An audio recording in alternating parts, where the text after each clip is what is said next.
আলোচনার টেবিলে বসিয়ে ইরানের সামনে 5 শর্ত রেখেছিলেন মার্কিন প্রেসিডেন্ট ডোনাল্ড ট্রাম্প।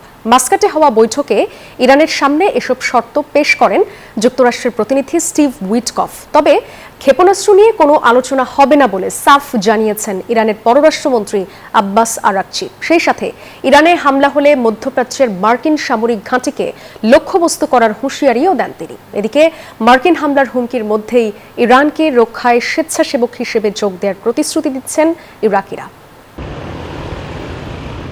বহু অপেক্ষার পর সরাসরি আলোচনায় বসলেও সহসাই সমাধান হচ্ছে না যুক্তরাষ্ট্র ইরান সংকট, এমন ইঙ্গিত মিলেছে মার্কিন প্রেসিডেন্ট ডোনাল্ড ট্রাম্পের কথায়। ইরানকে আলোচনার টেবিলে নিয়েই ব্যালিস্টিক মিসাইল ধ্বংসসহ 5 শর্ত দিয়ে বসলেন তিনি।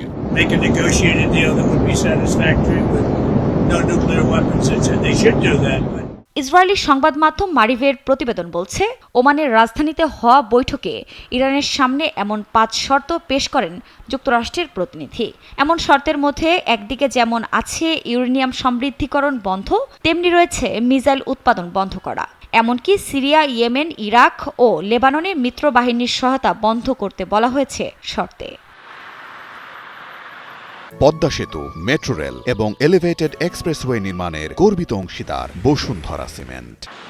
তবে ক্ষেপণাস্ত্র নিয়ে কোনো আলোচনা হবে না বলে সাফ জানিয়ে দিয়েছেন ইরানের পররাষ্ট্রমন্ত্রী আব্বাস আরাকচি। হামলা হলে এই অঞ্চলের মার্কিন সামরিক ঘাঁটিকে লক্ষ্যবস্তু করার হুঁশিয়ারিও দেন তিনি। সেই সঙ্গে যুক্তরাষ্ট্রের সঙ্গে আবারও আলোচনায় বসার আশা আরাকচির। একই সুরে কথা বলেছেন তেহরান বিশ্ববিদ্যালয়ের অধ্যাপক সৈয়দ মোহাম্মদ মারান্ডি।